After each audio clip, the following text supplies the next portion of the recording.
Welcome to Trenchometry. If you've spent any time in or around the trenches, playing offensive line isn't just blocking. It is chess at light speed. You're controlling angles while a 280-pound defender tries to destroy your running back. Every snap, calculating leverage, mirroring footwork, and anchoring against pure violence. Miss one step and your franchise player gets flattened. We're here to discuss the most undervalued aspect of the game of football, the offensive line. Remember, you master the trench, you win the war. My guest today began his football journey in Noblesville, Indiana, where he helped the Millers rush for over 3,000 yards during the 2022 season, resulting in him being named both All-State and Top 50 All-Indiana. He would move on to the college ranks, starting his career at Kent State, where he played as a true freshman and was named to the Leadership Council. Ultimately, he would decide to portal to Indiana State in Terre Haute, Indiana. He is currently a center and guard, but in transition to tackle for the upcoming season. He will lead ISU this season as one of their team captains. This past season, he was recognized as all Missouri Valley newcomers, and he has aspirations of playing at the next level and using his experience earned in his 33 and counting collegiate starts. We hope to see him achieve his dreams. Today, I would like to welcome Mr. Drew Page to Trenchometry. Drew, welcome, man. I'm so happy you're here. Yeah, very happy to be here. What's going on? Not much, man. We were chatting before we got started here. You're up in Indiana, and I'm down here in Florida, and we have I think it was a 57-degree temperature differential there going for us. Yeah, and about a 14-inch snow difference as well. Oh, yeah, for sure. There's not an ounce of snow anywhere down here. I can guarantee you there's definitely that much of a differential. So, Drew, tell me about your football journey. Let's start with why football? What got you involved in football to start off with there in Noblesville? So it's kind of different. I'd always been pretty much bigger than every kid that I'd ever met. It was pretty fun growing up in a town where, in Indiana, it's basketball. That's the big thing. And I grew up playing basketball and grew up playing football too. But my dad was a swimmer. My mom ran cross country. Football wasn't super huge. My mom was a big football fan for the longest time. My brother played a little bit, but he wasn't the most tenacious football player on the planet, about 5'7", 180 pounds, nose tackle. So it was definitely something different for our family. Yeah, I just kind of fell in love with it as soon as I played. I played flag football, started at quarterback, had a stellar arm. And then kind of growing up, getting bigger, obviously, throughout the years. I moved from quarterback to, D-line, then O-line, and then just kept playing O-line. Middle school was a double striper on my helmet, so I wasn't allowed to carry the ball or play defense. So it was O-line only, man. It was O-line only. So played O-line and then just loved it. I just love the tenacity that it takes, and then especially playing center, the pressure that it takes to play center, and Yeah. everyone's eyes start on you. If it's not the quarterback, it's at the center first. So that was something that I really fell in love with, was just being able to play football and be the leader. A center is the unspoken leader of the offense, just being able to call the IDs and call out the fronts and all that. So that part of it was something really exciting for me. And then played high school football at Noblesville. We ran the wing T. So that's offensive lineman's first love right there, is running the ball 95% of the time. Well, played in the wing T. It was fun. Ran the ball a lot. We weren't super successful, but we had some pretty good offensive linemen. And then, was kind of under recruited a little bit. I started off with a couple smaller offers, FCS D2, and then went to one camp, and I just kind of blew up. Got a bunch of MAC offers, and ultimately decided to stick with the team that kind of recruited me first, and that was Kent State, one of the first schools I really talked to. And their O-line coach, Coach Bill O'Boyle, was a guy that I felt like just loved football and just was kind of the guy I could get behind. So I chose Kent State, and I had a pretty good couple of years there. Growing, we were not very successful on the field. 1-11 my freshman year, 0-12 my sophomore year. Then Those are tough tore years, up my right? ankle. Yeah, they are tough. They were tough for sure. But man, I don't know if I'd change it for the world. I loved the area. I loved my friends, my teammates I made. After that, I just decided, after our coach got let go, I decided to kind of move on, come a little bit closer to home, entered the portal. As soon as Indiana State offered, I just kind of fell in love with it, man. It's close to home. Coach Mallory is a great guy, great coach. And then their O-line coach, Coach Funk, has been all over the place and is a really good longtime offensive line coach, and kind of got behind him and ended up having a really good year this year, and hopefully can snowball off that and have another good year this year. I cut you off there. Were you saying you hurt your ankle? You injured your ankle there the second season at Kent? Yeah. Second season, I was playing left guard and I was blocking split flow action. Tight end comes across, lands on my Mhm. ankle, ended up messing up a pretty bad sprained ankle. I got the tightrope surgery, which is pretty common in football, tightrope repair. So it wasn't anything like evasive or bad or anything, but yeah, healed that up and now it's pretty much indestructible with that little metal wire in Robo there. ankle So there. yeah, right. So let's go back to the 0 and 12 thing because I played 5 years in college, and maybe my redshirt junior year, we were 5 and 6, if I remember correctly, maybe 6 and 7, 5 and 6, I think we were. Awful, miserable year, and we won 5 games. I can't imagine the 12 because you're doing all the training, you're doing the training room, you're Mhm. doing the lifting, you're doing the meetings, you're sore. Things get hurt, things need taping, all that stuff is going on. You're going through ibuprofen like it's Tic Tacs um, throughout the week, and there's nothing to there's nothing to show. How did you get through that? How did you push through that mentally to be able to It survive was all those definitely 12 it, games? it was definitely tough. It was definitely tough. One thing that definitely helped was my roommates. We were a lot of people left after that 111 season, obviously, just because Mhm, things happen and guys who play good obviously aren't going to stick around, and guys who don't want to be there just won't be there. They won't stick it out. So that year was kind of tough. We lost a lot of guys in my class of 2023. But my house I lived in was five dudes in my grade that we all came in at the same time, and we definitely looked out for each other. Definitely mhm. helped each other out.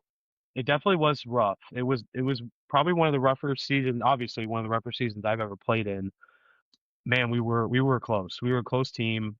Obviously, didn't go the way we wanted it to, but man, if those were some of my best friends and some of the people I met, if it weren't for them, it definitely would have been way rougher. If you didn't have a close group there, then you were having a good time at all. Yeah, yeah. I mean, you got those 5 guys in the foxhole with you, and you really figure out who your supporters are in those situations for sure, because it's not like there's a lot of people coming to the game. Like, you look up in the stands, and it's like parents and Yeah, girlfriends and people that are just psycho football fans or might be there yeah, to see whoever you're playing against, and so the stands are empty. You feel like you're playing in a just this morgue because nobody's excited about anything, and then ultimately, I just seem to recall every bad call, bad break, bad bounce. It's just magnified. You get like 10 in a row. It just keeps yeah, rolling. You're like, how is that ball bounced that way into that guy's hands? How does he not catch that? That guy doesn't drop anything. He's dropped 6 first down conversions today. What, like, it just seems like every little mistake's under a magnifying glass. That's how yeah. I seem to recall. Was that something you experienced as well? Yeah, I mean, so our schedule definitely didn't help. That year we went 0 and 12. We opened up at Pitt, and then we Mhm, played Penn State, Tennessee. I mean, we played some dogs, dude. We played some guy. We got Penn State and Tennessee. They made the college football playoff that year, mhm, and it was rough. And there's some good teams in the MAC, and we had some really good players. We had an O lineman end up going to North Texas this past year, and he started. They had every year, and he started every single game. We had a receiver go to Michigan State and he balled out.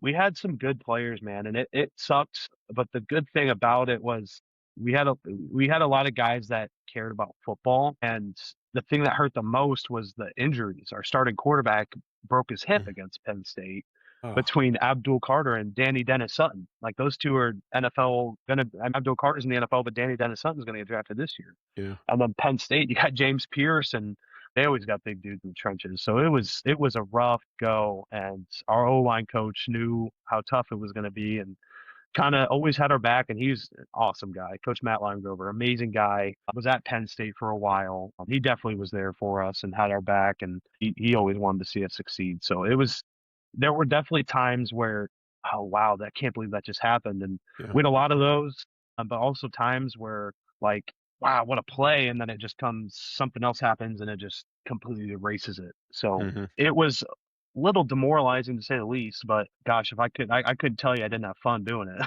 Like, Yeah, I mean, we're playing that's football, good. It's so good that you don't have like memories that you need just erased immediately as soon yeah, as you hear the word. yeah, And I don't want to dwell, those are tough things to dwell on. I don't want to go back and revisit too much, but I do have one more question about your time at Kent. Action. Tell me about playing on a Tuesday night. Like, is dude. So that tough? people ask me that question all the time. I loved it. I loved Really? it. You got to love football to do it, man. It's freaking 20 degrees out on a Tuesday night playing football with 20 people in the stands, but Now, all over social media did you is, guys play on Saturday and then Tuesday, or would it be yeah, Saturday week and yeah. then Tuesday? So it would be Saturday. Oh no, there'd be like a little break. We Okay. go Saturday, and then when MACTION started, we'd have like a basically an extra bye week. Okay. And then we would transition. So it'd be Saturday week and then Tuesday. So you Got kind it. of Okay. change your week to where Saturday, if we play Tuesday, we treat it like a Saturday. So Monday would be Friday, Sunday would be Thursday, Saturday would be Wednesday, and then so on. So Yeah. that really didn't change much. I got to miss class for some of the boring classes we had, but the it was fun because like our off day the next day would be on a Wednesday. You just get to do whatever you want, you know what I mean? And then practice on Saturday morning, you get to watch college football all day. And then practice on Sunday morning, you get to watch NFL all day. So Yeah. the good part was you get to watch a lot of football. The bad part was your off days and the weekends, you can't go home if you wanted to, if you live close by. Right. Your off days on a Wednesday, you might have class, you might have study tables, you might have treatment, like all this stuff, your Wednesday kind of gets consumed. Right. So it was a little different, but it definitely was fun. I liked it a lot. I loved MACTION, and especially now being at Indiana State, getting out of practice during the season, and then I come home on Wednesday, and all my buddies were like, "Oh, let's watch Akron versus UMass tonight." Like it's like at least we got football on. We'll watch something. So Yeah. it's definitely you got to love football to be able to do it, but it's Well, that's awesome. I don't know if I've ever spoken to anybody, particularly offensive linemen, that have competed in the MACtion, and I've always wondered like, how's the body healing? Is it especially? I wasn't sure if it was a Saturday, Tuesday, or if it was two Saturdays and a Tuesday. But if you have that extra 7 or 8 days in the middle there, then you're not necessarily worried Mhm. about healing and getting back to.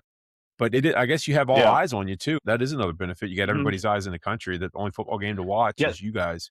There's not even a high that's school part game. of the There's reason.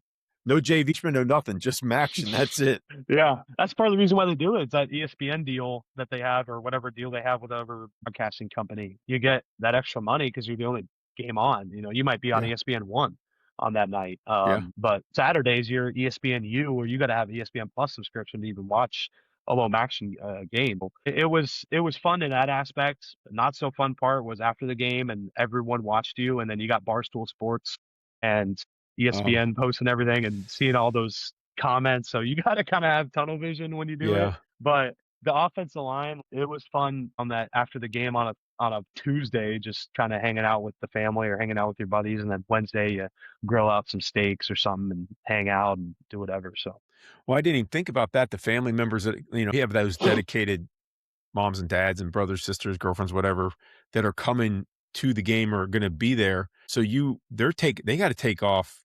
They're traveling a little bit. They're gonna have to take off work on, whereas opposed you could leave after work on a Friday to get to wherever you're going to see the game. You gotta yeah, go to travel on Tuesday, and then you're off Wednesday because you can't get back and forth. So I didn't think about that, the impact it would have on the families that would be able to come visit. But I guess if you're yeah. in, My you're in. parents my parents decked out a old 1995 Ram van and put a couch in the back. It's got a sink in the back. Couch folds out to a bed. So there were times that they'd come up on a Tuesday night or a Wednesday night, or they'd stay overnight because they own their own construction company. So they're kind of at the mercy of their Okay. schedule. Yeah. So they would be able to come up, luckily, be able to come up and crash in their van in the parking lot of my apartment, or at a rest Hit a stop or Walmart something like somewhere. that, just to yeah, right. So they were lucky to do that, but there were some friends that I know that I have, like one of my roommates, his parents were from Chicago. They weren't super able to be able to make everything because they worked and do all this stuff. Yeah. And my buddy's mom is from Pittsburgh, so that's not it's a terrible drive. It's about an hour and a half to Kent, but she's got work the next day. How's she Yeah. gonna come up on a Tuesday game at 7 p.m.? It's not gonna be over till 10. She got to drive an hour back. She's got to get up at 7 a.m. So Yeah, that's it definitely rough. was a little tough on some people, and that's part of the reason why there's no fans in the stands. You got a couple students here in the corner that are drunk off their mind. You got Yeah. parents in the stands. You got some away people, but the only people there are you and the band. So Yeah. you gotta definitely lock in and kind of. There's really no home field advantage. That's why you kind of see the MAC flip every year and go over and over again with who Yeah. wins it. So We always told our players, we'll play the other team anywhere in a parking lot. Doesn't matter. We don't care where. And it's kind of that attitude that action is kind of like, all right, here's the parking yeah, lot. Let's go. Move all the cars back. Is where we're going to play. That's tough. All right. So you make the move over to Indiana State. You get a little bit closer there. You're probably about an hour, a little bit of an hour, yeah, over an hour hour 30 from home. minutes. Yeah, yeah. And makes it a little bit easier for the folks to get there. And you said you have a brother, older brother. Older brother, he's 24, will be 24. He actually works really close. He lives about an hour north works for Sarator Sports. Devices, they make devices helmets and the Schuts helmets and stuff like that. Hmm. So he's still involved in football and does that stuff. I got a younger sister, goes to Ohio University, so the Mac family is still intact, I Yeah. guess, if you can count her being a student at Ohio U. And then, yeah, parents live in Noblesville, about an hour 30 from here, about 30 minutes north of Indy. They own a construction company. They make it down to pretty much every game. The one tricky part about the Missouri Valley, we played all four Dakotas this year, and they're always really good, but they're super far away. You Yeah. can't drive there really. You got to fly there, and there's no major airports in there, so they were No. unable to make it to South Dakota State, which was a Hmm. big game for us that we'll get into, and then they were unable to make it to Montana. I mean, all the way up there against the Montana Grizzlies. The So Grizzlies. those are the Yeah. only two games. Those are the only two games in my whole life that they haven't been able to make it to, and that's just at the mercy of The travel cost schedule. Yeah. and Yeah. travel schedule. Yeah. My son-in-law is from South Dakota, so he's from eastern part of South Dakota, south of Sioux Okay. Falls. When going out to his house, there isn't. It's you got to fly into like Minnesota and drive Yeah. hours, Yeah. or go into Sioux Falls and a little bit more of a pricey ticket to get in there. But Yeah. definitely, was that beginning season, mid season, end of season? Were you dealing with That weather out was there on any of those mid-season. games? South Dakota State was a little cold, but South Dakota was they came to us, but they're in a dome. And then we Yes. went to North Dakota. They're also in a dome. And then North Dakota State came to us. So the North Dakota State game was super rainy and cold out here. South Dakota game was beautiful. South Dakota State was, I want to say 10 degrees. It was super cold. Yeah. And then Montana was beautiful. I mean, that place is amazing. I mean, it's louder than Penn State and Tennessee, guaranteed. It's louder than UCF or Arkansas, both places I played at. Hmm. It's ridiculous. Like they're between mountains. They got deep field with the crowd. You're right above the basketball court. You got the field right here, like the basketball stadium, and the field's above it. We were on our 2 yard line going out, and we had to install a silent cadence on the spot. I was like, I'm gonna look Wow. through my legs, and you hike your foot when you want me to snap it, and I'm Yeah. snapping it, and I'm yelling go because we couldn't hear a thing. They had a false start counter where they get free pizzas if we false start enough. So it That's was not the cool. loudest place. It's not cool at all. What's the pizza threshold? What do you got to reach to get free pizzas out there?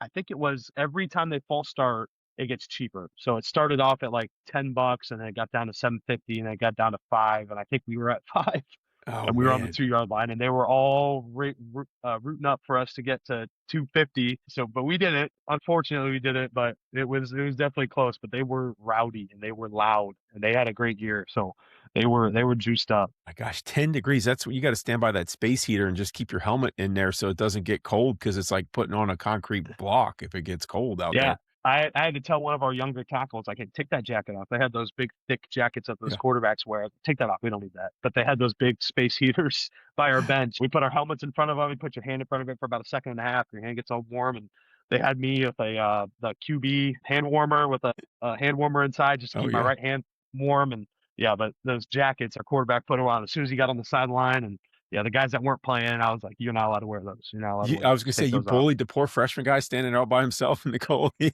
gotta You're not allowed to stand wear there. those. We don't wear those. We had that reminds me of a story. One time we had a young guy coaching, came back to coach with us. He actually played at Illinois State. He was a quarterback for us and went up and played ball and came back and was coaching for us. And the first game back, we were playing an away game and it was raining. And so we were coming out of the locker room and I was just messing with him. I go, "What are you doing?" He had his rain jacket on. He goes, "What do you mean, what am I doing? It's raining out." I go, "We don't wear those around here."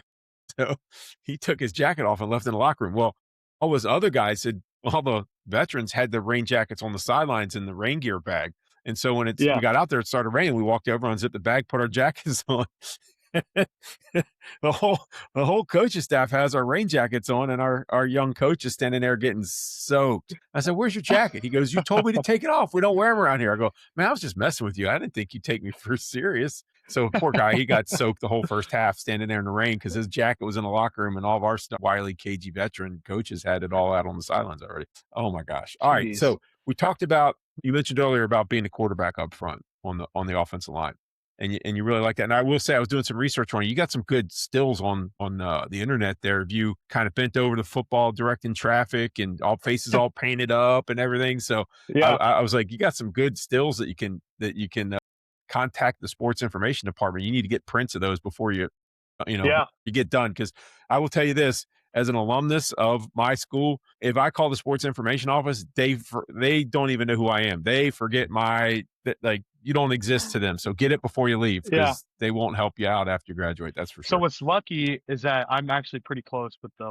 lead of the tech, like the photography or whatever, Seth. Perfect. He's a super cool guy, and they got their little portfolio that you can open up after the game and get as many photos as you want. And he told me that's his favorite photo to take is when I'm crouched down, Yeah, pointing over or holding the ball and looking at the line. And I it's got good. above me, It's good yeah, picture, I got dude. above me I'm my I'm kind of jealous. I don't have anything like that. yeah, it's awesome. I got above me my Kent jersey with two photos, and I got my high school jersey with two photos. Yeah, that's definitely something I'll do with my Indiana State jersey when I'm done. Is get two of Yeah, those get photos one of those down and from the this past jersey season, up, man, and because they were yeah. tight. I was like, dang, that's good stuff, man. That And was a what's neat really about good picture.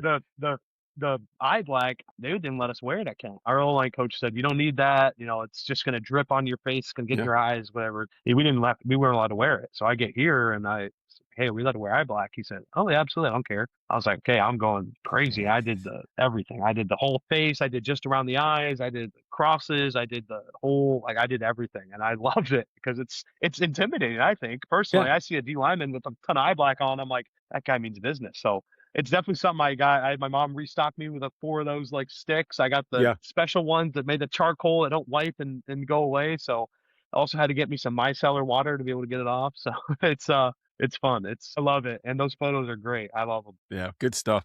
So as you get up there, what is the one key component that you feel like you got to do that nobody else up front has? Obviously, if you're calling fronts and all that kind of stuff, is there anything skill wise that you feel like you got to bring to the table that the left guard, the right tackle doesn't have to? Yeah, I would say, especially going against a head up nose, a Mm, couple teams played this year had it. As a center, you got to have a lot of twitch to you. Got to be, that's something I think once we get into it, the center has to have a lot of twitch. He's got to be able to be quick. You got to be able to snap with your right hand and get that right hand up immediately to be able to get your hand on because otherwise you're at a disadvantage with the one hand. mhm. So you got to be quick. Obviously, you got to be smart. You got to be just as smart as the quarterback behind you. You got to kind of know what's going on with the defense. You got to watch just as much film as he does. Whereas the left guard's kind of just waiting for your call and what to Yeah, do. Not that they don't watch film, but different. It's a different aspect for sure.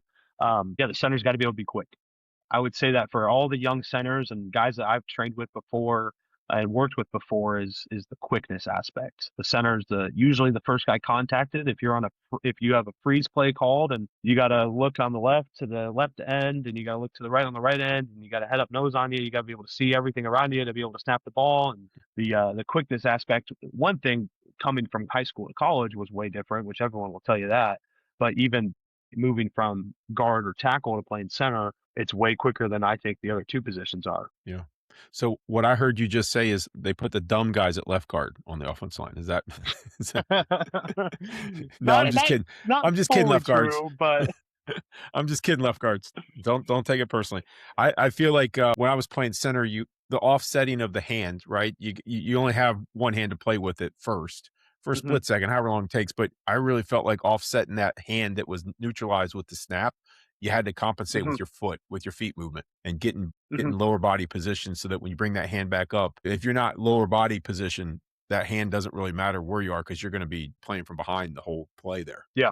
And that's one thing I've been training a lot recently, which I've been getting a lot better at was snapping with my right hand, being able to like kind of I know an O-line coach will never tell you to flip the ball back, but I've been working on kind of my hand speed, being able to snap and get my hand up and at least show presence with that right hand or hit him with Mhm. the right hand and be able to get my hands ready to go. So that's one thing I've been working on a lot is snapping quickness to be able to get that right hand up. So I'm just as advantaged as the defensive tackle to have both my hands available. How are you holding the ball like a quarterback? Are you snapping it from the end of the ball? Are you doing like the dead Yeah. So snap back? I got my pinky on the bottom of the lace. I got my finger on the top of the lace, and I pretty much go nose to nose, tip to tip, head Okay. up on the ground. It's pretty vertical. I got a slight angle to it because I have a tendency to pull the snap a little bit, so a slight angle to it, and then I keep my wrist as pretty much as locked as I can to be able to snap that thing straight back and kind of get that spiral to it, so the quarterback doesn't have to kind of catch a wobble or kind Yeah. of go all over the place, worried that he's going to drop it. Nico Bujnowski from Above All Line Training, he and I talked one of my first episodes, and one of the things he talked about was that long snapping aspect and keeping kind of everything locked so it's a pendulum. And if you have the wrist bent, the elbow bent, the shoulder bent, you have 3 points of rotation there. That's when you kind of get this error. So do you do a whole lot of I'm assuming you're doing a whole lot of snapping in the off season. You guys are shotgun and you guys do any straight snaps where you're underneath center at all? So before we get to that quick thing, Nikolai Bujanowski is a very, very good friend of mine. He Oh, was at Virginia Tech, goes to Boise State. He actually yeah. came to Kent State for a semester and then ended up moving on to his O-line training. Very, very good friend of mine. I just talked to him a couple weeks ago, just going over a little bit of tackle stuff, just because I'm preparing for that a little bit. Mhm. But Nikolai Bujanowski is a very, very good friend of mine. Lived right next door to me at Kent. I talked to him pretty much weekly. We used to play Xbox all the time together. And if you scroll down on his Instagram page, a couple of his first videos, I was training dummy, Okay. going through that stuff. So yeah, it's pretty cool. It's neat that you said that because I love that guy. He's awesome. He does a great job, and I'm super happy for him. And shout out to Nikolai. He just reached 10,000 followers on Yeah. TikTok, I believe it was, if I remember correctly. So he's doing a great job. He has all sorts of stuff. He's when he starts talking, he gets all excited about the body mechanics and he starts saying big, long scientific words that I don't know what they mean, but it sounded good. And so he's a great interview. Had a great interview. If you want to listen to him talk about the technique of football, I think it's maybe like episode Mhm. 2 or 3 of mine. He's out there doing it. Anyways, he talked about that, and it's interesting that you mentioned that. Is that something you focus on, is keeping everything locked when you're snapping? Yeah, 100%. Keep the wrist locked. If your elbow's bent almost, I mean, not super. I mean, I keep my probably not super bent. I'm not super locked out, but I am got a little bend to it. But the wrist is always locked. If your wrist is not locked, you can sail it over the quarterback's head. It could be way left, way right. So keeping it locked. I mean, we only do shotgun here. We Okay. go under center for taking a knee and spiking the football. But other than that, it's all shotgun. The You got to be in our O line coach. If it's not, right here, this is as much threshold as you get. If it's up here, a little bit down by the pocket, like it's not a good snap. So He's gonna chew your butt. the oh yeah, so the snaps got to be perfect, and that's one thing I'd like to pride myself on. I didn't have a single bad snap all year, and Hey, kept them congratulations. pretty good. Yeah, That should be a stat. thank you very. Yeah, that should be a stat, right? Keeping it within the quarterback's the numbers, right? Yeah. So yeah, I Throwing keep my wrist strikes. locked. I tell all the freshman center here and the sophomore center here when they get a snap, it kind of wacky a little bit, but I tell them, remember to lock your wrist out. If your wrist can't go anywhere, the ball can't go anywhere. So Right. that's a coaching point I was told. I think by Mr. Coach Booge over there, by keeping that wrist locked, the ball, if your Mr. wrist doesn't Coach go anywhere, the Booge. ball doesn't go anywhere. What's your most favorite thing to do as a center? What's your favorite thing to do? Like your scheme or a part of a scheme? Where you when you hear this call come in, you're like, yes, that's my favorite thing to do. So I wish we ran pin and pull. I love pin and pull. We ran that in high school, especially at center. It's getting out in space, being able to kind of be the lead blocker. That's a fun part. Outside of that, I would say just a 3-man slide. I love being that guy to pick up the twist. I think I love pass pro, and I think Mhm. part of that was I never was able to pass set in high school. We only ran the ball. Yeah, with the wing T, So yeah. yeah, I think coming to college and being able to pass pro like that is probably my favorite part. And one thing that I needed to work on a lot when I got to college was my pass pro. So now to a point where I can probably say that's either my favorite or my second favorite aspect of playing center is being that cleanup guy is pretty fun for me. So you like the sniping aspect of it when the guy's coming around on the loop and he doesn't expect there to be any help and he's Yeah, eyed up on the guard and next thing you know, you're get a 75, rib right? shot. Are you number Yeah, 75, yeah, right? And big old yep, 75 comes all 6'3", 325 comes through with full piss and vinegar and takes a nice little shot on him.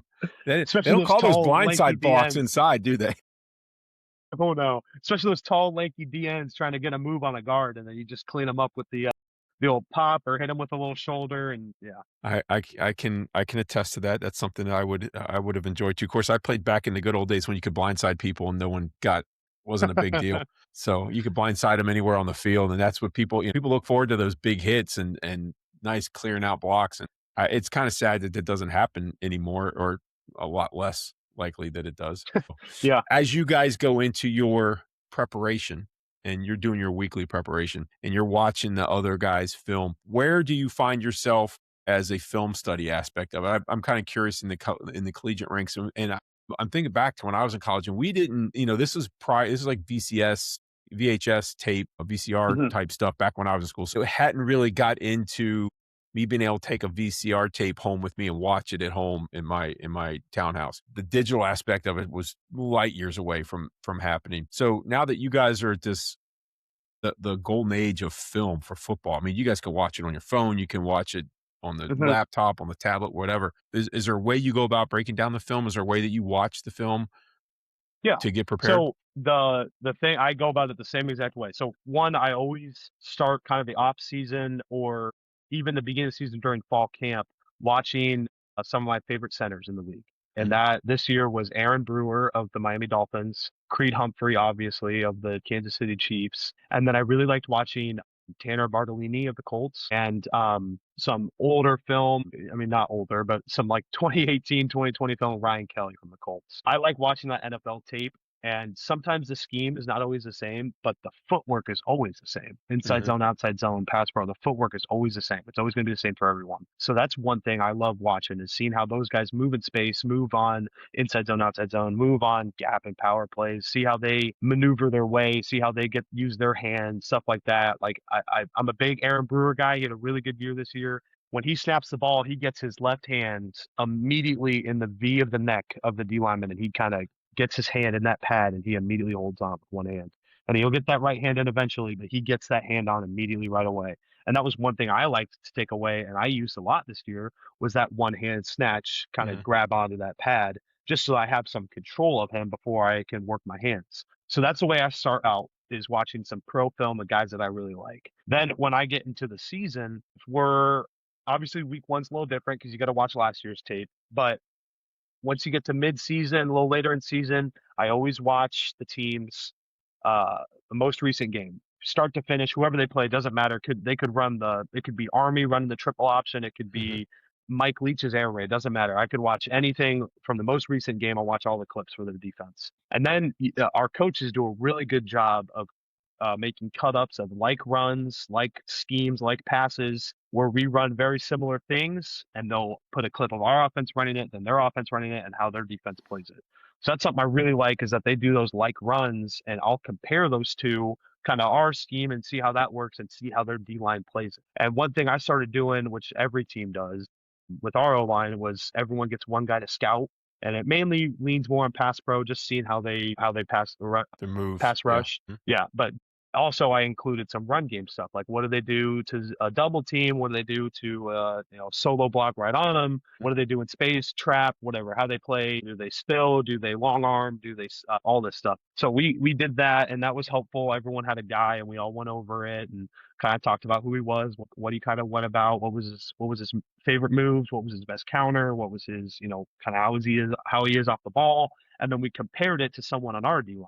Like, who's this guy kind of like? And there was some, oh, he's kind of like this guy and this guy mixed together. He's got the pass rush of this guy with the run block of this guy. And we kind of compared it because that's the easiest way for you to kind of go about things. Like, Mhm. okay, I'm going to end up blocking a guy like this. And we had a Right. good D line that had some different guys that all were kind of comparable. And there wasn't really one guy all year that was super different, except for he played IU and Mikhail Kamara, that defensive end. And he was pretty different than a lot of guys on our team. Yeah, so that's pretty much how I go about it. Watch the previous game, most recent game, then the like runs, and then before that, I'll watch some pro tape. I like that aspect, that approach of who on our defensive line does that guy look like? Because you have Hmm. so many reps against your own defensive line during camp, during two-a-days, during the one-on-one periods that you have in the season. So you get to know it's almost a disadvantage for both of us because you get to know what that guy's really good at, and then you can counter that, and he gets to know what your counters are, and so it's almost like a bunch of stalemates after a while because you can't come up. There's only so many ways to do it, and Yeah, if you're working on all the stuff that you're trying to improve, you only have so many weapons that you can pull out and use. So I like that approach. That's unique. Nobody's ever kind of brought that to my attention before, but I wish I had known that years ago. That would have been little bit more helpful for me as a coach for yeah. sure. Especially after you go through all the spring ball with these Oh, yeah, guys forgot about spring ball, and, of and course, yeah, of all course. that stuff, and then fall camp, we did one-on-ones every single day, so Mhm, we know exactly what this guy is like. Who on our team, like there was a really good defense lineman from North Dakota number 98. I can't remember his name off the top of my head. Kind of a smaller guy, super explosive, super strong, very quick. We got another guy on our team very much like that. Same build, kind of smaller, super quick, super agile, little nastiness to him. So like they were very similar. He's a little bit bigger, maybe a little bit stronger, but they play the exact same. And that honestly Mhm. really helped me because this kid was a half scout team, half kind of playing a little bit guy. So I would go up against him in scout team all week. And then I would go up against him in team good on good every week. So it was like, I know exactly who this guy's going to be like. So it was kind of nice to be able to anticipate what to kind of feel and see. And Yeah. obviously there's going to be a little outlier, different moves and stuff like that. But it's something that we did at Kent from a guy I learned, and then I brought it over here, and it's been super helpful. Yeah, that's smart. Yeah, football coaches and players, we're a bunch of thieves, man. We're always thieving stuff from good ideas Yeah. from other people and not necessarily selling it and putting it off as our own, but definitely stealing ideas and looks and all that kind of stuff. Oh yeah, 1000%. It's funny, I did that one year. We were in the playoffs and we had watched I was watching the Patriots and the Patriots they were running a bear front, had a bear front against them, and they took their offensive tackle and they fan blocked him out and he blocked the strong safety who was up in the bear look on the tight end. And the tight end just ran right down the middle of the field and they're in cover zero and nobody's covering this dude because he's getting run blocked by the tackle out to the Hmm. sidelines and the tight end was wide open. I'm like, that's genius.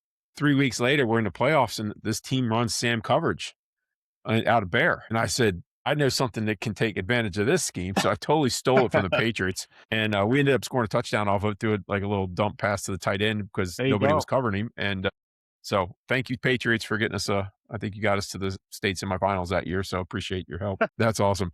Pass game. Talk to me about what your biggest challenges are in your pass game. You said you're coming out of the wing tee where you're running waggle, and that's just run block until the cows come home and hold on, right?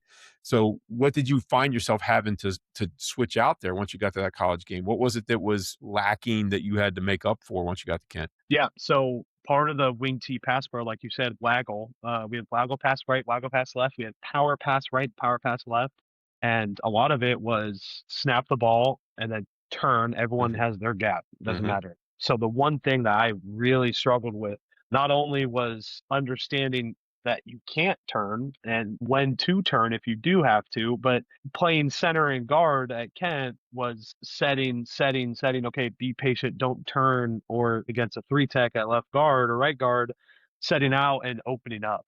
That yeah, was one thing I struggled with a lot was opening up. And the other thing was leaning. I was very, very top heavy because I was run blocking mhm, and I came out of a 4 point stance sometimes. So it was very much I'm on my toes. I'm anticipating I'm snapping. I'm just burying this guy. And I was bigger than a lot of guys in high school. So I didn't really have to worry about keeping my head and shoulders out and yeah, keeping good leverage and keeping my hips low and keeping, my feet moving and stuff. I could just take 2 steps and lean on a guy and just bury him. You know what I mean? So that was something that I really had to hone in and focus on was keeping my feet moving, not leaning, and not opening up. And those three, I think, are the biggest parts of pass pro is keeping your feet moving, not leaning, and not opening up. And one thing our coach Limegrove used to say to us all the time is get your head and shoulders out. Because when you punch and pass like this, you're in a disadvantage because you're leaning. But if you're up tight and you're up here ready to go, you have more space, you're stronger like this than you are like this.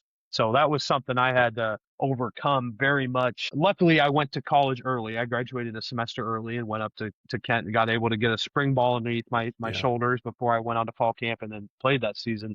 That was a big transition for me was going from the wing T run blocking and leaning on dudes because I'm 320 pounds versus everyone I'm playing against is 300 pounds and is very good at yeah. football. So I got to keep my feet moving. I'm glad you said that. I forgot to ask you if you went up early because I'm sitting there thinking, man, this guy he got on the field as a freshman and couldn't pass pro. That's like, so that's really hard to pick that up in a camp and a couple Yeah. weeks of preseason and all of a sudden you open I used to call it opening the door. You open the door to that defensive lineman in three technique and you have no leverage on that guy. There's nothing stopping Yeah. you from you have nothing, no strength training drills in the weight room for lifting arms going side to side. So staying squares is a difficult trait to train out of someone and train into, Yeah. train out the turning and train in the staying square. That's a really difficult thing to do, especially when we got everything else I going. yeah, I guess I shouldn't say I never passed pro, like,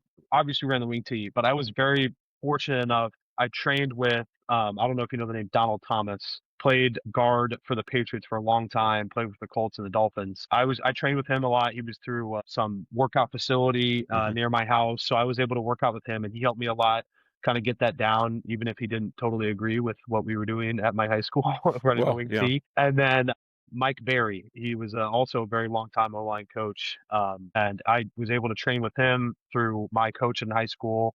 Was good buddies with him, so I got to be able to train with him. And some of them, I was told Mike Berry is the father of zone, so I was able to learn from him and be able to take some of that stuff he told me to be able to use at camps Mhm. and kind of get noticed that way. And then when I got to college, I eventually obviously wasn't as honed in as some of the other guys that were there because they had played normal football before, running and passing, And don't hate on the wing compared to tee, man. me. Don't hate on the wing So tee. There's nothing wrong with the wing tee. there are some really, really good wing T schools, but those schools are like they're smaller, right? Yeah. They're smaller divisions. They are playing dudes who only have 22 guys on the team, so everyone's got to play both ways and all this stuff. I mean, my school, I had 100 guys on the team. We're playing some of the best teams in the state, 6A football with guys that have, there's teams that have 100 guys on the roster. There's guys who only play one position. So they can recycle guys. It just wasn't super effective. But it was fun because, like I said, I could take 2 steps and bury a guy, and our 5'6" running back would run 95 yards for a touchdown right up the middle because of trap. Yeah. Well, I'm a big fan of the wingding, and though I used it a little bit in my early career, my coaching career, as I got out of, I guess I was in Georgia. We left Georgia and moved down here to Florida, and we got into the option game, so a little bit more option verse. But I do have some experience with the wingding. Did spend some time with Tubby Raymond in a hot dog hamburger joint one time down here in Naples.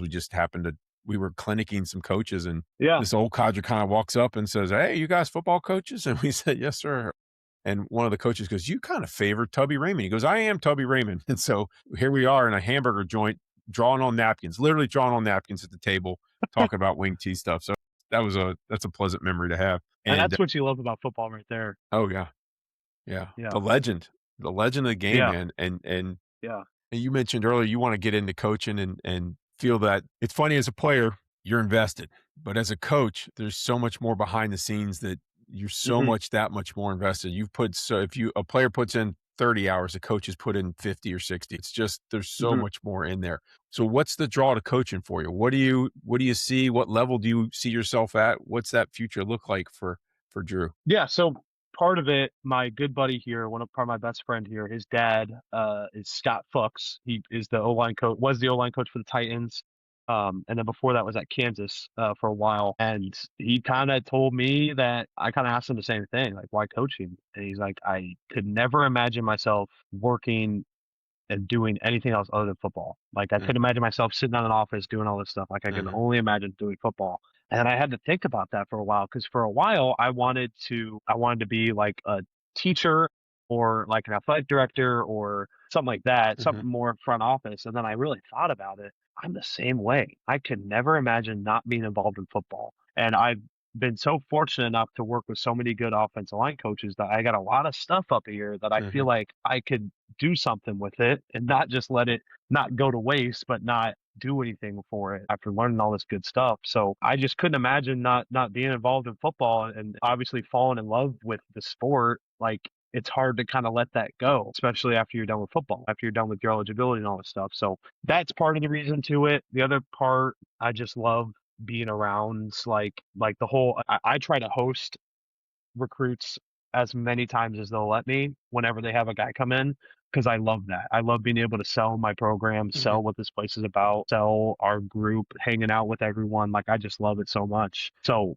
that's something that I've kind of fallen in love with just being here because I've hosted. I mean, I've been here for coming up on a year in May, and I've probably hosted 10 or 12 times already transfers and I just love it. So this summer I'll be able to intern with the football team. I'm going Yeah. to do more of like a front office aspect Oh, through our cool. general manager. Yeah, so that's something I'm doing this summer and then my coach our head coach told me I was like, "Hey, how would you feel about me GAing after I'm done with football?" He said, "That's great. You just got to take your 5th year." So I was like, "Well, I got a deal then." Yeah. You need to negotiate, some NIL in there somewhere for any guy that signs that you host, you get a little bonus action kicked your way. That Right? needs to I be should bring that up, huh? be like, "Hey, if we're gonna do this the real way here, we need to" finder's fee would be nice. Hey, a hoagie at Subway might be all it takes, right? They do give me some free meals when I'm hosting, so I get to go out and go to the good places in here in Terre Haute. So that's good enough for me, I What's guess. the, McDougal's? You hitting McDougal's over there on the is it McDougal's? Is that the name of the place downtown there? McSomething's. There's a bar type restaurant. Moggers? Yeah, Mongers, that's what it is. Yeah, yeah, Yeah, that's a great spot. We went there twice, but the real spot, if you're ever in town, I don't know if you'll ever make your way back up, but the terminal. It's downtown and not downtown. It's a little bit off campus to yeah, Indiana State, but it's a little farther from downtown Terre Haute. A really good spot. I mean, they bring the recruits there, I would say 90% of the time. okay. It's really good. I'll Yeah. keep that. I'll be back up there at some point, probably, I don't know if it'll be next spring. We got some friends will be graduating up there, but, yeah, that and the square donuts, man. You need to get a Oh free yeah, dozen of Square square Donuts. donuts Yeah. right there across campus from you guys. You get those Yeah, it's a really dozen close. square donuts every Saturday morning, you'll be good. That's a good trade-off. Yeah, That's yeah. what I said. I said, "Shoot, if they had NIL back when I was in school, I would've been they coulda got me for a cheese fry and a pizza at the, deli across the street from the stadium. I would've been cheap as anything, man. I didn't need Yeah, much." right. Yeah, all I need is yeah, probably about a dozen of square donuts and a nice meal from terminal, and I'll call it a day right there. That's a good trade. What level? You wanna stay at the college level, the collegiate level? Oh, I mean, yeah, I don't think I kinda like the recruiting aspect of football, so I would Mhm. say I would wanna start out at college, obviously, gotta do your GA-manship, do that, and then if I'm fortunate enough to be able to be good enough to get up there, I'd love to, man. I just would like to see as far as I can get this thing rolling. Love offensive line, I love football in general.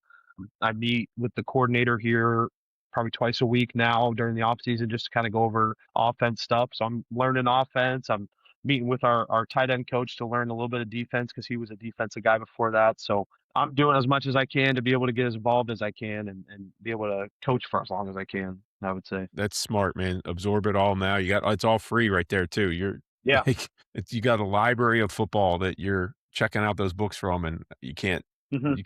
I can't tell you how invaluable that is and the wisdom that you're gonna gain from those guys, and then you gotta bounce it all around in there and come out with your own way of doing it and phrasing it. It sounds like you're already doing some of that with your guys up front, having them do that scouting report, which I think is phenomenal, Hmm. and don't get tired of doing that. Don't get tired of doing the hard work because as a coach, that's all you're Yeah. doing.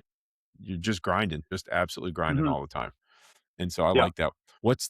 So you go out on the practice field, coach says, "Hey, we're gonna do blank, fill in the blank," and you just go, "Oh, no, not that." So it's funny. We used to joke at Kent. We had the four horsemen of the just the four horsemen of the worst things we could do. That was PAT field goal. Okay. That was inside run. So just the line and the running back and the quarterback and then seven in the box.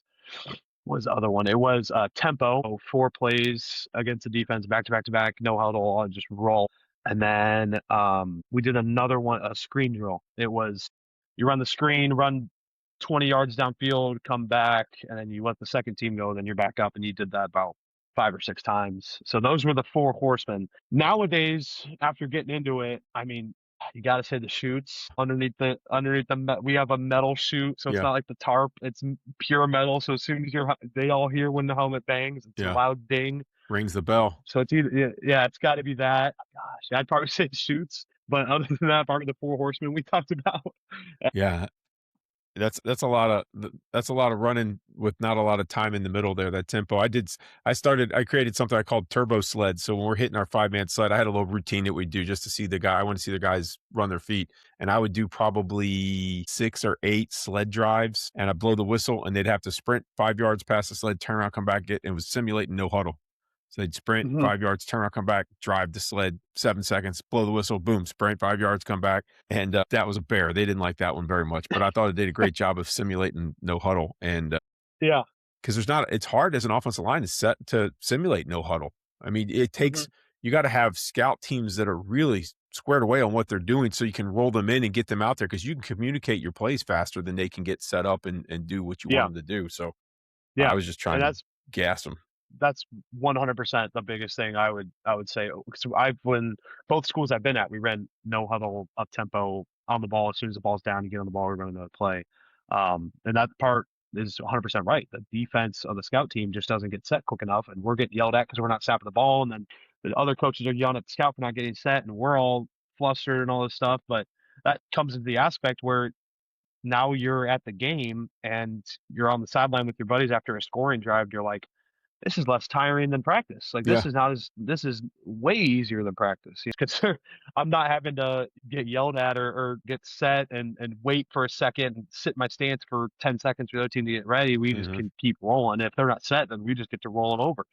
That Yeah. part is kind of funny to it. I miss those days. I miss being tired and sore and beat up and that there's something about you can't simulate that. You'll never get that back again unless you don't Yeah. squat in the weight room for about a month and you go in and squat and you squat 2 days a month every other month and you kind of get that feeling all over again, but that's the worst.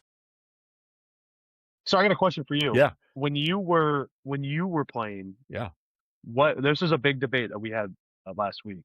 What did you think? Because I'm sure it was different back then. What did you think was harder? Was it spring ball or fall camp? Spring football hands down was and I we said the had same thing.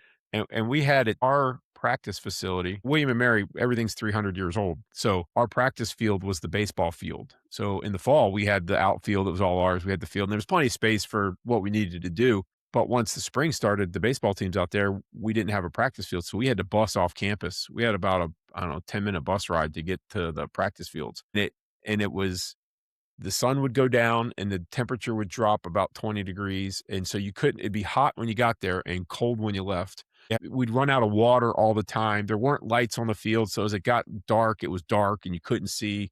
It was dark and cold and you were miserable. And we did it, I swear, my freshman year. I think my freshman year was the last year of the NCAA. They changed the regulations after my freshman year. So I swear, my fall camp, we had freshmen only and I want to say it was 3 or 4 days of 2 days with just the freshmen, just the 30 guys who were freshmen incoming players. And then the varsity guys showed up and we did, I don't know for sure, but I swear it was like 17 more days of 2 days. It was like two and a Oh my half weeks gosh. of camp. And so we started like August 1st or 2nd, if I remember correctly. And our first game wasn't until Labor Day, if I remember correctly. And we were in camp darn near the whole time. I think the last week, once classes started, we went to one a days. But I swear we were in camp for 20. It seemed like 20 days my freshman year, Yeah.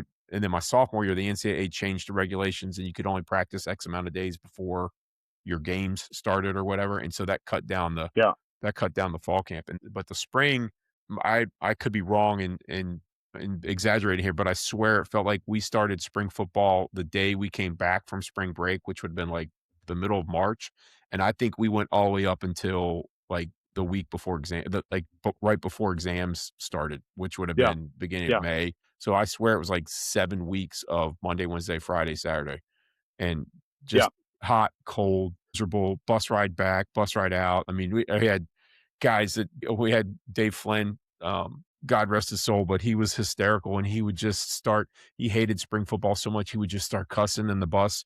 And as the bus got closer to the practice field, he's just yelling. By the time we pull up in the parking lot, he's just full bore at the top of his lungs, just yelling, F this, no. And so I would go with the spring ball would be my question I or said my the answer to same that question. thing. I said the same thing because it's still, I mean, we start the first week of April and we're not done until the second week of May. So we got 6 weeks and it's Monday or Tuesday, Thursday, Saturday. So Uh, it's not as much as Monday, Wednesday, Friday, Saturday, but it's Tuesday, Thursday, Saturday.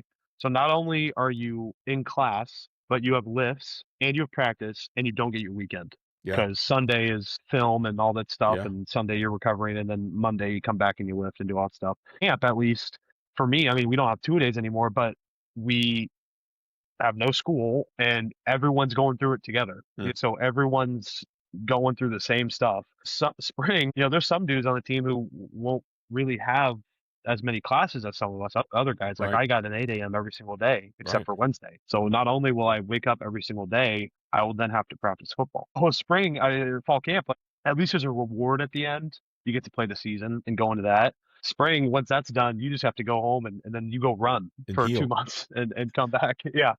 I said the same thing. Spring ball is by far the worst part I've Well, and I experienced. will tell you this, there's nothing like doing spring football if you're a student teacher doing your student teaching in the spring and you got a 5th year of eligibility left. And so you're waking up you're on high school teaching schedule. So you're up and at school at whatever 7:30, 8, whatever time school started.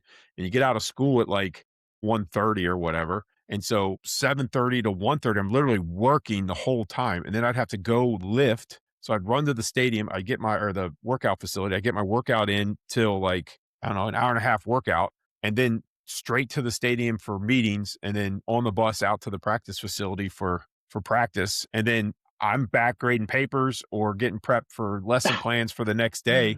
And at least on Tuesday, I didn't have practice, but you still had to go lift. So it was come back, it was work all day and then go lift. That one was rough. I'm not going to lie. Yeah. I That can was only imagine.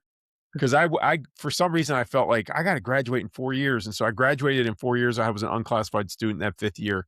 And in order to graduate, I had to get my student teaching done. So I went ahead and I was a dope, man. I should have just taken it a little bit easier. I could have taken 9 credits and then been finished the next spring and just been on relax mode. But I wasn't very smart with how I went about doing it. So that was a miserable spring. There was no fun to be Yeah. had that spring. Yeah. And then you're I've just been sore. You're I've been sore. I'm sitting and teaching, and I'm all banged up from scrimmaging the day before or whatever, and that was awful, awful, bringing back awful. bad memories, huh? Yeah, well, no, good memories, man.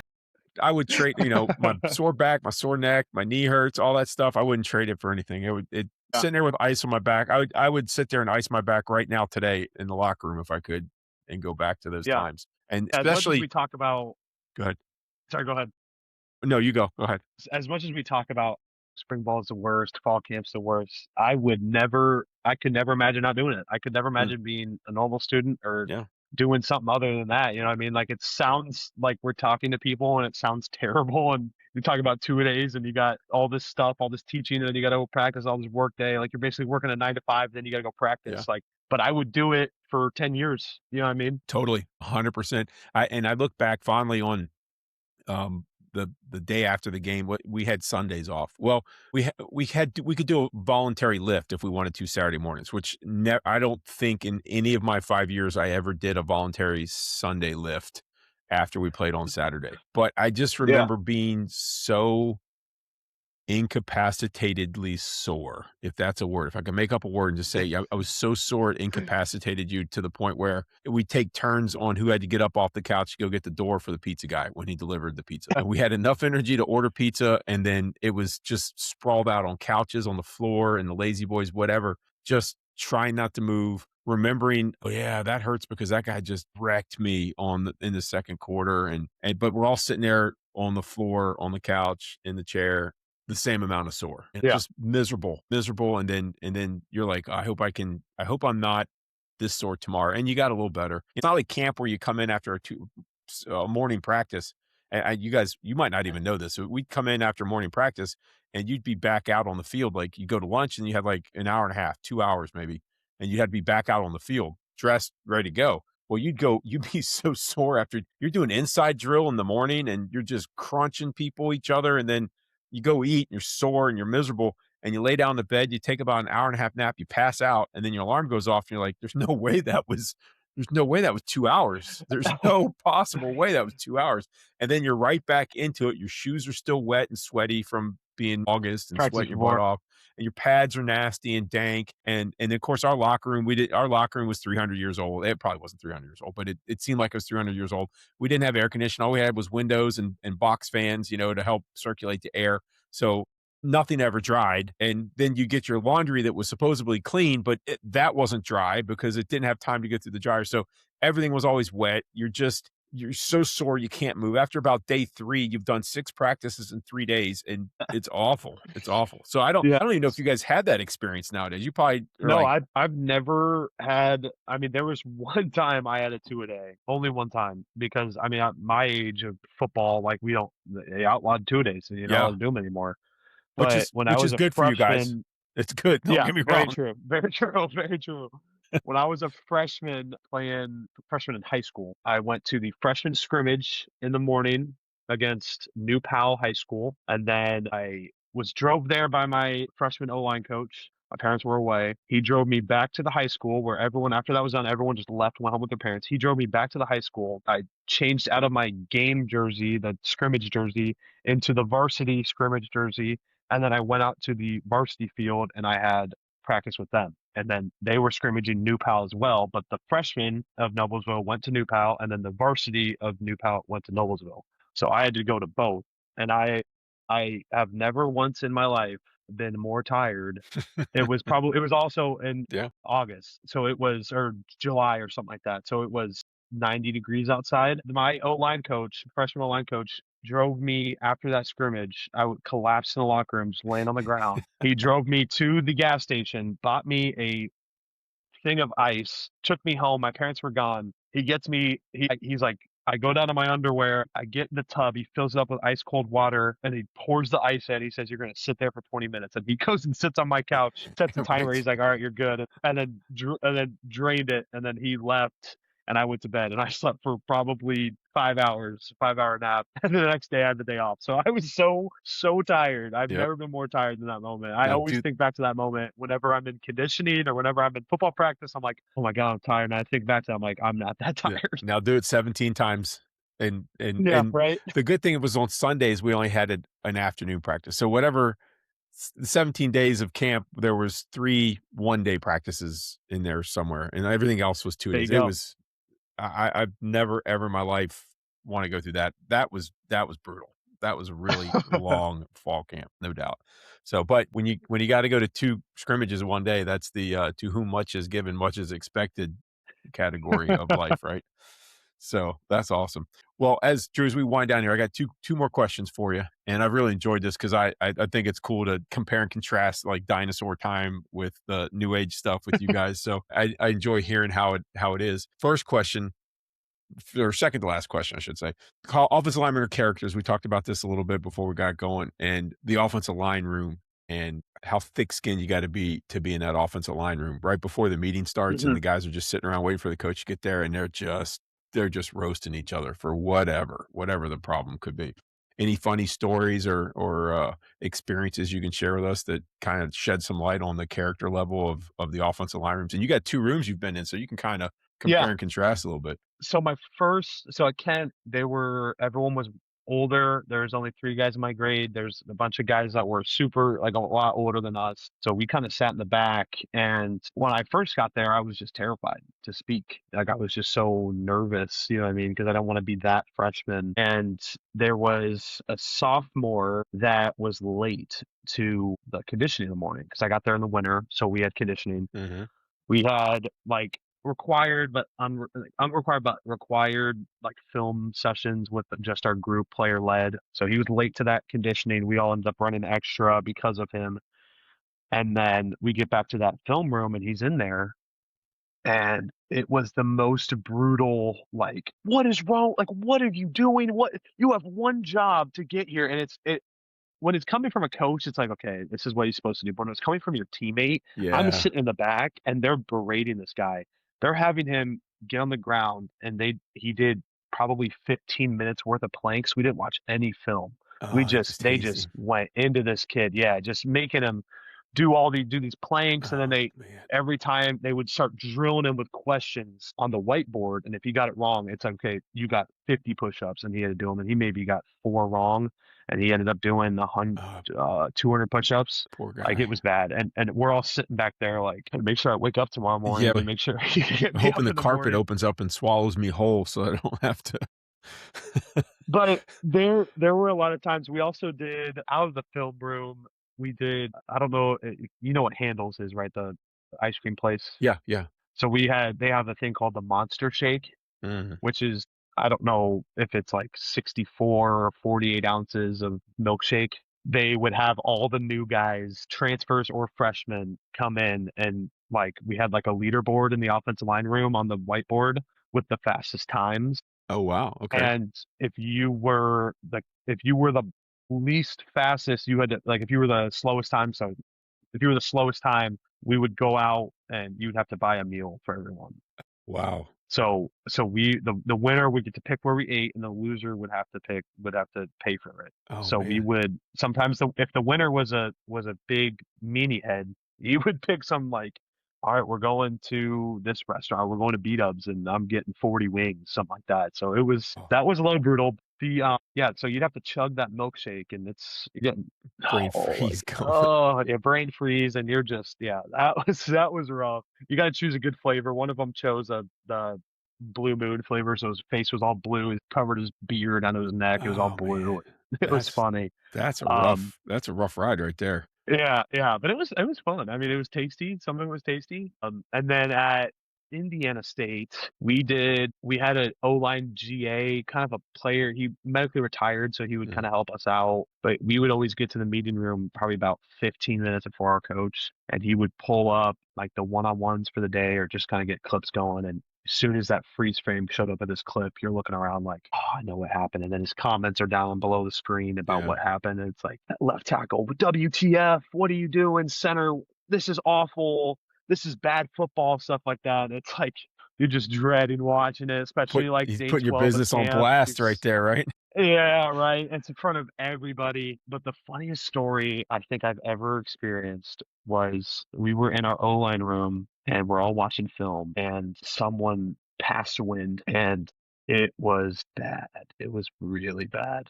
Really, really bad. Our O-line coach, what the F is that? Who did that? No one raised their hand. Everyone stood back. I mean, no one's going to admit that when the coach does that. That is disgusting. Whoever that is, you need to go to the bathroom and wipe your butt. That's disgusting.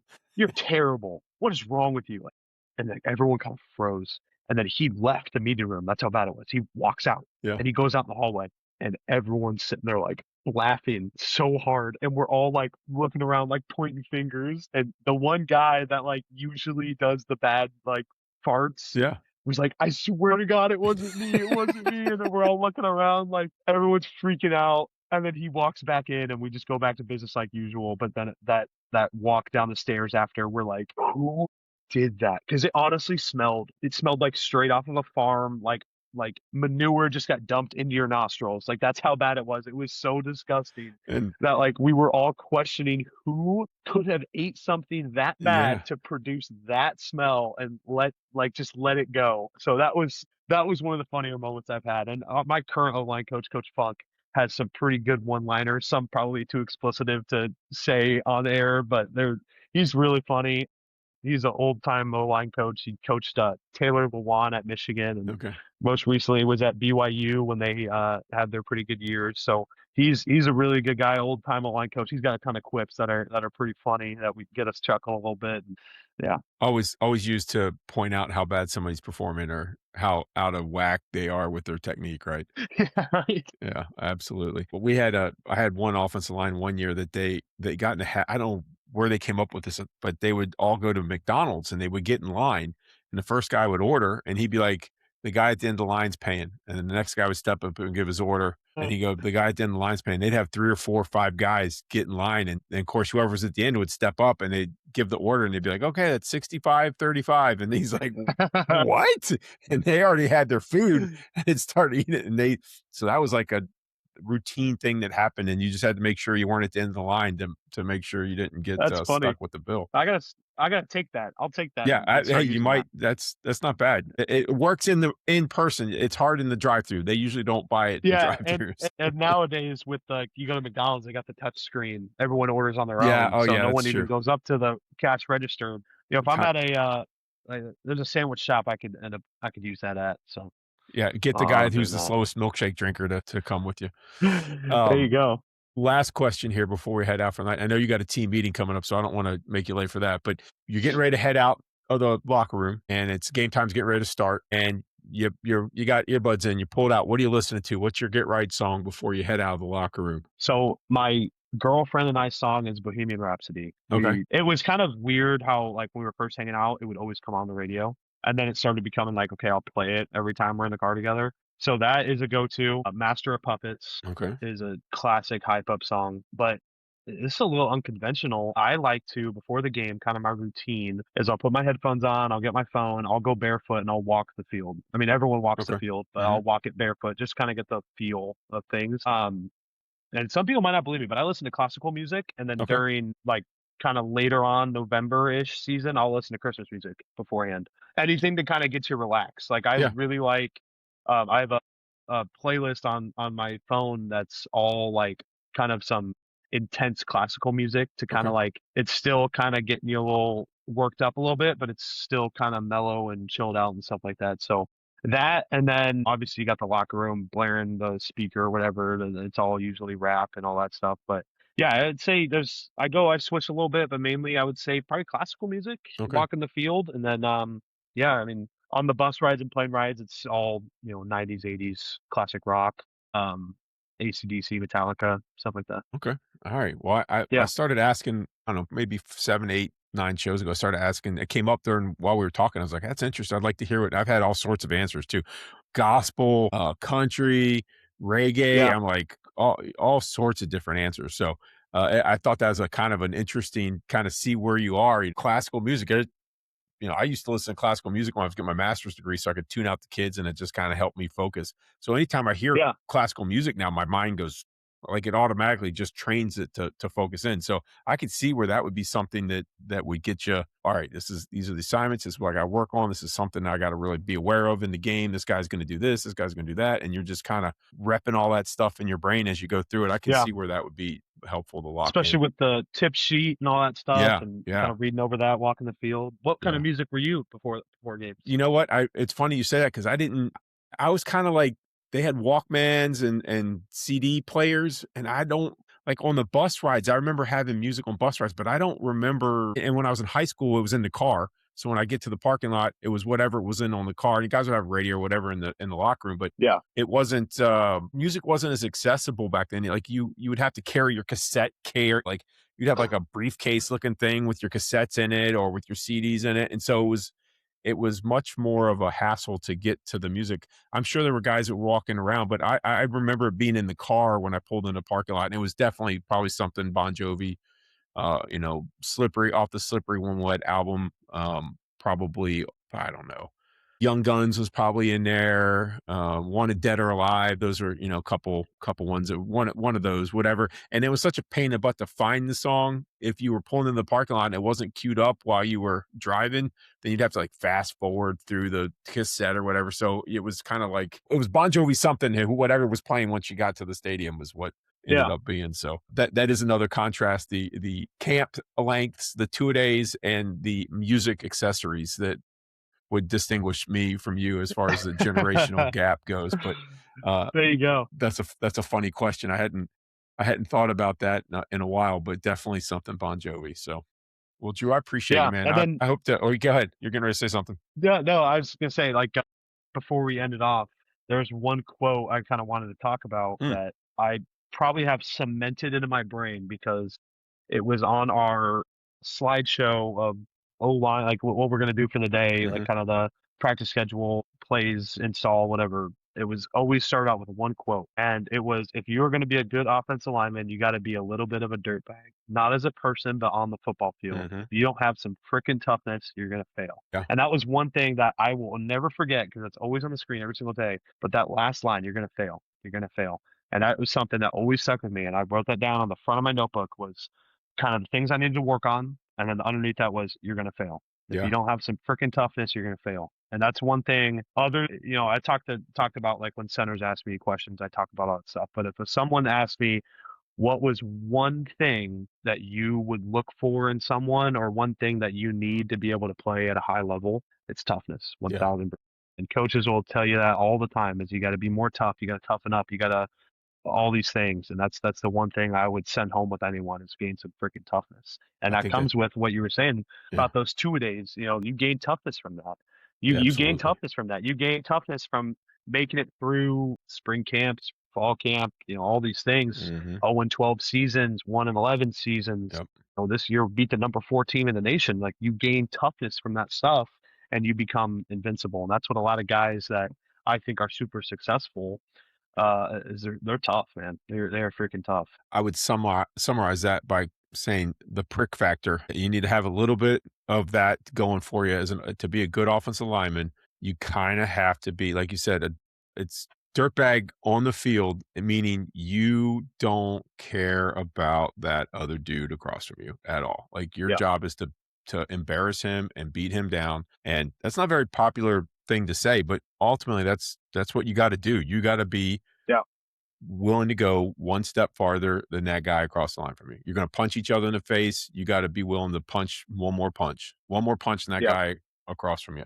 And I think that's a great insight to have, especially as a guy getting ready to finish off his career and maybe go to the next level and have some opportunities there.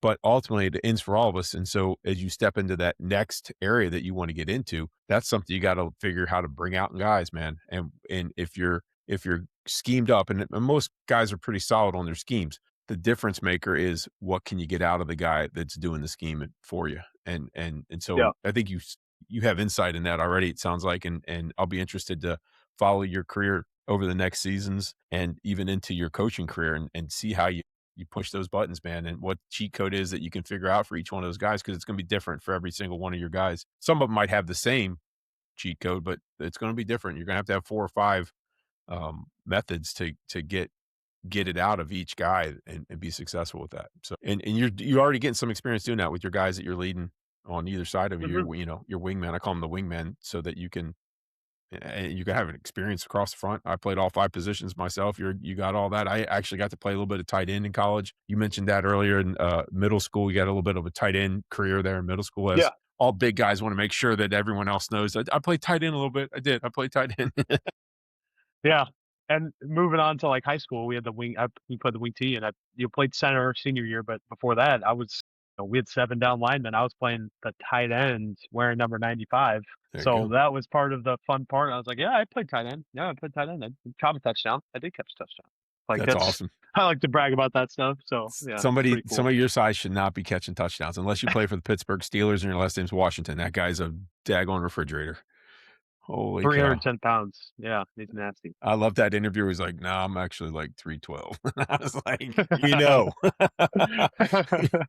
the best kept secret in Pittsburgh is that you are a big dude." Holy cow. So, well, Drew, I appreciate you showing up, and I am gonna touch base with you. I hope to check in with you after spring ball maybe and hit you up next season as you go into the season and follow the Indiana State football program as you go. And I'm super thankful for you being here tonight. And as we sign out here, remember, if you master the trenches, you'll win the war.